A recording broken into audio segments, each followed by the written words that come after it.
अगर आपको मेरी वीडियोस अच्छी लगती है तो लाइक और शेयर करना और हाँ कमेंट कर ज़रूर बताना। और ऐसी ही नई नई लेटेस्ट वीडियोस देखने के लिए हमारे चैनल को सब्सक्राइब भी कर देना। योयो कॉलेज में मस्त होके सो रही थी जब उसे याद आता है कि आज तो उसका इंटरव्यू है, तो वो साइकिल लेके भागती है। मॉम उसे फोन पे बताती हैं कि मैंने तेरी जाओहाओ के साथ ब्लाइंड डेट फिक्स कर दी। इधर से कंपनी का सीईओ आ रहा था और योयो साइकिल से उड़कर उसे लेकर ही गिर जाती है, तो फिर उससे माफी मांगती है। सीईओ शो नहीं करता बट उसे बहुत पेन हो रहा था। योयो ब्लाइंड डेट पे जानबूझ के गुंडी बन के आती है ताकि जाओहाओ को भगा दे। वहीं पे सीईओ भी ब्लाइंड डेट पे आया होता है जिसमें वो बिल्कुल भी इंटरेस्टेड नहीं लग रहा था। अपनी मॉम को देख वो छुपने चाहती है और वहीं पे सीईओ भी छुपा हुआ था, पर उसे देख लड़की भाग जाती है। मॉम के सामने योयो भी उसे अपना बॉयफ्रेंड बता देती है। मॉम भी सीईओ को जाओहाओ समझ के टाइम स्पेंड करने को बोलकर चली जाती है। नेक्स्ट डे कंपनी में सीईओ की फियांसे फीफी आई थी, पर तभी योयो इंटरव्यू के लिए आ जाती है। तो सीईओ योयो को अपनी गर्लफ्रेंड बता रहा था। योयो भी उसकी गर्लफ्रेंड बनने का नाटक करती है क्योंकि उसे लग रहा था कि उसे एक्टिंग करनी है, तो फीफे भाग जाती है। देन योयो वाज लाइक, मुझे इंटरव्यू में फुल मार्क्स मिले हैं ना। वो मना करता है तो वो भागने लगी थी, बट वो उसे पकड़ के कहता है मेरी असिस्टेंट बन जाओ, सैलरी 2 लाख मिलेंगी। वो नहीं मानती, पर वो 5 लाख देने को कहता है तो वो मान जाती है। एक लड़का योयो की ड्राइंग बना रहा था। इनफैक्ट कॉलेज टाइम पे योयो ने उसकी क्लास ढूंढने में हेल्प की थी और वो उसका फ्रेंड भी है। सीईओ योयो को घर छोड़ने आता है तो उसकी मॉम और फ्रेंड देख लेते हैं। फिर क्या, मॉम तो मार मार के उसका पिछवाड़ा सुझा देती है, पर फिर कहती है मुझे नहीं पता था कि वो जाओहाओ था, पर उसके पास कार कैसे आई। योयो झूठ बोल देती है कि वो ड्राइवर है और उससे बॉस की कार थी, और फिर फ्रेंड से कहती है तूने मुझे मॉम से बचाया क्यों नहीं। नेक्स्ट डे वो मजे से सो रही थी तो सीईओ से खाने की खुशबू सुंघाता है और फिर उसे बीमार समझ के छुट्टी दे देता है। स्कूल पार्टी में वो पी का टल्ली हो रही थी। लिन उसे घर छोड़ने कहता है, पर फ्रेंड उसे खुद ही पकड़ के ले जा रही थी। सीईओ देख लेता है तो वो उसे टांग कर कार में ले जाता है, जबकि लिन ये देख के सैड होता है। मॉर्निंग में मॉम उसे बताती है कि तुझे जाओहाओ छोड़ने आया था तो अब उसे डिनर पे ले आना। वो मना करती है तो मॉम उसे मारने वाली थी, बट उनकी कमर में लचक आ जाती है। वो उन्हें हॉस्पिटल लेके आते हैं, पर मॉम तो उसे जाओहाओ से मिलवाने की जिद कर रही थी तो वो हाँ कर देती है।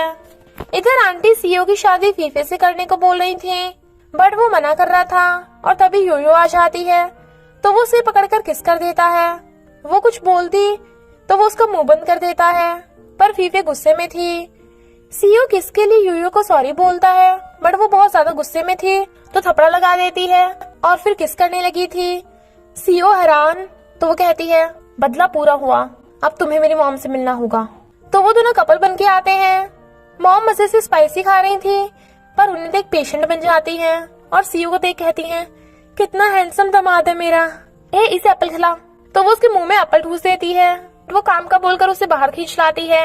योयो लिन को पुअर समझ रही थी, बट वो रियल में बहुत रिच है और उसका योयो पर सीक्रेट क्रश है। तो वो उसकी ड्राइंग देखकर पूछता है क्या तुम जाओहाओ को लव करती हो, बट वो बताती है कि मैं बस नाटक कर रही हूँ मॉम की ब्लाइंड डेट से बचने का। मॉम को डर था कि कहीं योयो ब्रेकअप न कर ले, इसलिए दूसरे पेशेंट्स उन्हें योयो की जाओहाओ से शादी कराने की एडवाइस देते हैं। तो मॉम योयो को कहती है मैं बूढ़ी हो गई हूँ और मरने से पहले तेरी शादी होता देखना चाहती हूँ। तो योयो सीईओ से जाके कहती है मैं तुमसे शादी करना चाहती हूँ। वो हैरान था, बट फीफे से तो वो भी बचना चाहता था, इसलिए कहता है मैं तुमसे कॉन्ट्रैक्ट मैरिज करने के लिए रेडी हूँ, पर मेरी कुछ कंडीशंस हैं। पहला, किसी को शादी के कॉन्ट्रैक्ट का पता न चले। दूसरा, हमें एक ही घर में रहना होगा और सबके सामने कपल होने का नाटक करना होगा।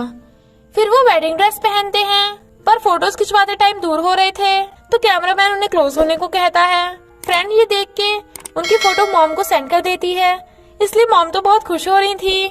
शादी के बाद योयो सीईओ के घर आती है, पर उसके बैग से कुछ गिरता है तो वो देखने लगता है, बट वो तो उसकी आइस में गिर जाता है जिससे उसे मिर्ची लग रही थी क्योंकि वो तो स्प्रे था। इनफैक्ट वो बहुत सारे हथियार लेके आई थी ताकि अगर सीईओ ने उसे हाथ लगाने की कोशिश की तो वो उसे ठोक डालेगी। इसलिए बदला लेने के लिए सीईओ नेक्स्ट डे उसे अपनी कार से ऑफिस नहीं लेके जाता, इसलिए उसे साइकिल से जाना पड़ रहा था। उसे स्पाइसी खाता देख सीईओ से हल्दी खाने को कहता है, बट वो तो उसे भी ढाबे पे स्पाइसी खिलाने ले आती है जहाँ पे उसे लिन मिल जाता है। जब वो डिश लेने जाती है तो लिन सीईओ को योयो से दूर रहने को कहता है।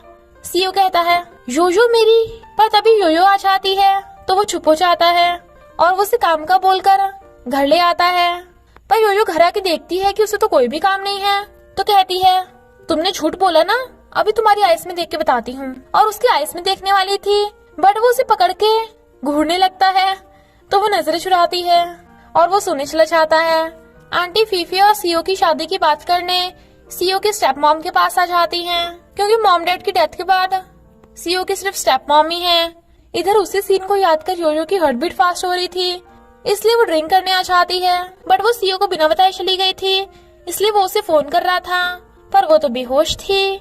सीओ को इमेजिन हो रहा था कि वो लिन को लाइक कर रही होगी और देखता है कि लिन उसे पकड़ के ले जा रहा है, तो जेलस हो रहा था और योयो को अपनी कार में भेजकर लिन से कहता है वो मेरी वाइफ है तो उससे दूर रहना। लिन तो एकदम हैरान था। सीओ डल्ली योयो को घर लेके आता है और होश में आते ही वो कहती है मैं आगे से कहीं जाने से पहले तुम्हें बता दिया करूंगी।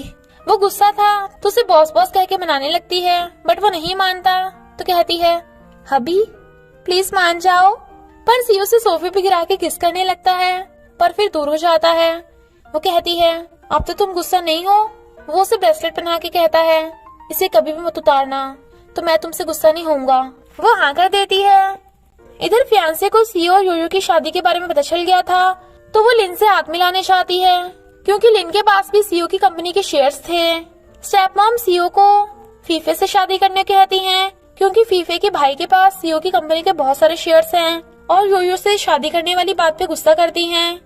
इसलिए वो योयो को बताती हैं कि ये ब्रेसलेट सीओ की बर्थ मॉम का है और कंपनी अभी प्रॉब्लम में है। अगर तुम सीओ को सच में बहुत लव करती हो तो उसे छोड़कर चली जाओ। योयो देखती है कि कंपनी की खराब हालत की वजह से सीओ परेशान है, तो उसे कहती है हमें कॉन्ट्रैक्ट खत्म कर देना चाहिए, वैसे भी ये फेक मैरिज ही तो है। पर सीओ मना कर रहा था, बट वो उसे ब्रेसलेट वापस दे देती है और फिर सीओ के घर से अपना सामान लेकर चली जाती है, जबकि सीओ सैड था।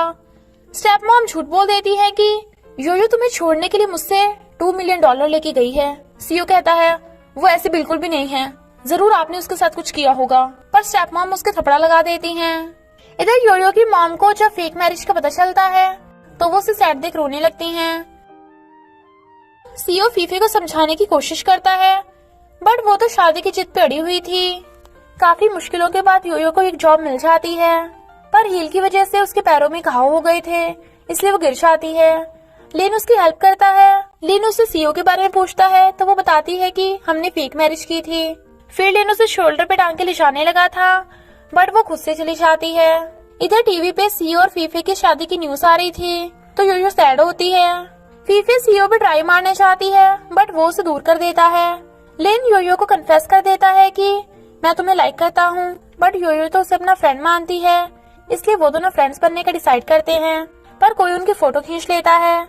लिन उसे बताता है कि मेरी कंपनी के पास भी सीओ की कंपनी की शेयर्स हैं। फीफे को जब लिन के रिजेक्शन का पता चलता है तो वो गुंडे को ऑर्डर दे देती है कि योयो को सीओ के आसपास भी मत भटकने देना। योयो को सैड देख फ्रेंड उसे कहती है कि सीओ अब भी तुझे लाइक करता है, तो तू उसके पास चली क्यों नहीं जाती, वरना बाद में बहुत पछताएगी। योयो भी डिसाइड करती है कि वो एक बार तो सीओ को अपना लव कन्फेस जरूर करेगी और भागती है, पर गुंडा उसे किडनैप कर लेता है। फीफे फोटो दिखा के सीओ को झूठ बोल देती है कि योयो और लिन डेटिंग कर रहे हैं, पर उसे लगता है वो झूठ बोल रही है, पर ना ही योयो का फोन लग रहा था। सीओ की फीफे से शादी होने वाली थी, बट वो योयो को मिस कर रहा था। सीओ को अभी उसकी बात पे यकीन नहीं आ रहा था, तो फीफे कहती है अगर तू योयो को जिंदा देखना चाहता है तो चुपचाप कल मीडिया के सामने मुझसे शादी करनी होगी। इधर लिन को किसी का फोन आता है। नेक्स्ट डे फीफे की शादी होने वाली थी, पर सीओ काफी टाइम से बाहर नहीं आया था और उसकी जगह पे लिन खड़ा था।